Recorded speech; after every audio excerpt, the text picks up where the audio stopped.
Stop thinking your car is private. Right now, a 258-page report exists on a man who never agreed to be watched. 640 trips, every hard brake, every fast acceleration, every time he sped, logged to the second, sold to his insurance company, and used to jack up his rates. He didn't sign up for it. He didn't know. He found out only when his premium suddenly jumped and he went digging. The car sitting in his driveway, the one he paid for, had been quietly informing on him for years. And here's the part that should put a knot in your stomach. That's the version that's already real. Where this is heading is so much worse. This is how your driving became a product, and how close that product now sits to the people who can pull you over and put you in handcuffs. I'm going to show you this machine one piece at a time, and I need you to watch every piece lock into the next, because by the end, you're going to see how little is left before it's complete. It starts with the Snitch already bolted into your dashboard. Your car and that insurance app you installed for a discount are recording something called a hard braking event. Progressive spells it out. A drop of 7 miles an hour or more in a single second. Stomp the brake to avoid a kid chasing a ball, and it is logged. State Farm does it. Allstate does it. They are all recording the same things. How hard you brake, how fast you launch, how quick you drive, how late at night you are on the road. Now today, that data mostly gets uploaded after your trip ends. The technology to stream it live the instant it happens is coming with 6th generation cellular, around 2030. But do not relax at that, because the recording is already happening every drive right now. And what most people don't realize is that this thing in their car is nothing like the black box they've heard about. It's far worse. Here's why. The old crash recorder, the black box, only wakes up in a wreck. It grabs about 5 seconds before the airbag fires. Then it locks. It stays in your car. A federal law actually protects it. The Telematics stream is the exact opposite of all of that. It never sleeps. It lives in a company's cloud, not your glove box. And no federal privacy law covers it at all. Think about what that means.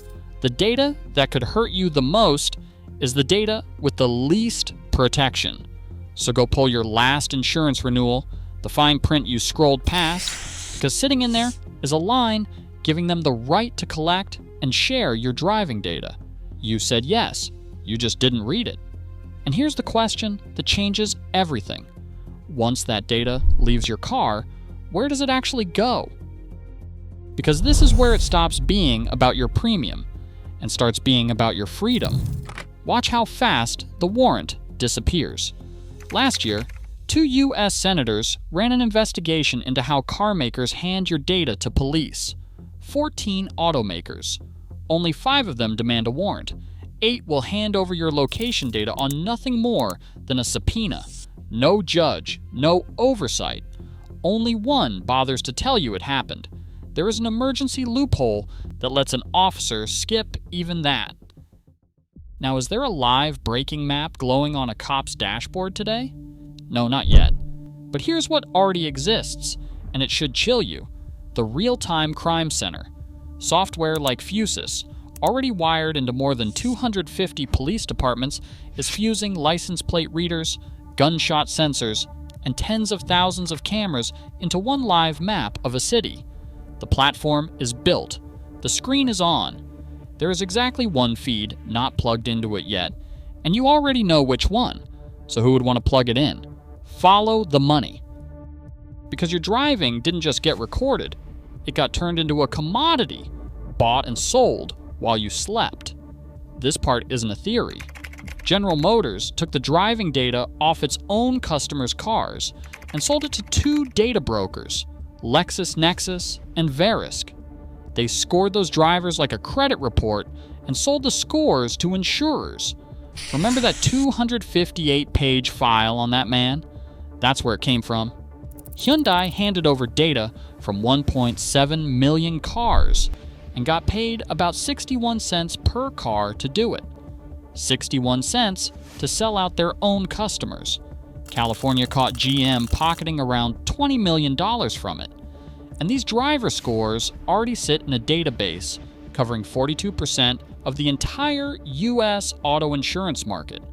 Your daily commute is a profile with a price tag on it right now, and the worst use of that profile hasn't even arrived yet. Quick question before the floor drops out of this. If you found out your own car had been quietly selling your every break, every turn, every late night drive for pennies, would you be angrier at the price or the betrayal? Tell me in the comments. And if you want to see where this road dead ends, subscribe and hit the bell. Because next week we go inside the strangest attack surface on your whole vehicle, the tiny radio sensors inside your tires. They broadcast in the clear. Anyone with $50 of equipment can hear them, and researchers have already shown those sensors can be tricked into telling your engine to shut itself down. How tire pressure sensors trick your engine into a forced shutdown. That video drops next week. Here's what they're building toward: a witness that never forgets and never takes your side. In one California case, the car's own data showed it doing 108 miles per hour 1 second before a deadly crash. The driver pleaded guilty. The machine testified against him. In Florida, recorder data proving a man never touched the brake helped put him away for 30 years. Your car remembers everything in milliseconds, and it will hand that memory to a prosecutor. Some cars already detect a crash and call for help on their own. OnStar and even your phone will dial out the second you hit something hard enough. Useful, life-saving even. Now follow that same wire one step further. The piece that doesn't exist yet is the silent handshake. Your car pinging the nearest officer the instant your braking crosses a line. Nobody switched that on. But every single part needed to build it is already in place. And you can't just walk away, because when Mozilla reviewed 25 car brands for privacy, all 25 failed. Every one. There's nowhere clean to run. So picture the last piece snapping in. Automated enforcement already works. New York's speed cameras alone fired off 7.5 million tickets and over $320 million in fines in a single year. No officer required. They already tried predicting where crime would happen with software, and it flopped. One system scored under 0.5% accuracy before they shut it down. But that failure is exactly why this next version is worse, because it won't guess where you'll brake hard, and it'll know, because your car already told it. The only thing standing between the surveillance that's documented today and an automatic ticket landing on your phone tomorrow is one connection nobody has formally flipped on. They sold you the whole thing as cheaper premiums. The actual price was the last place you were ever truly alone, the inside of your own car, and you already paid it. Before you go, one more video you need to see. If who really controls your car just got under your skin, this next one goes straight to the moment it became real. Back in 2018, a single court case quietly handed police the power to take remote control of a moving car, and almost nobody noticed it happen. They called it the silent stop precedent.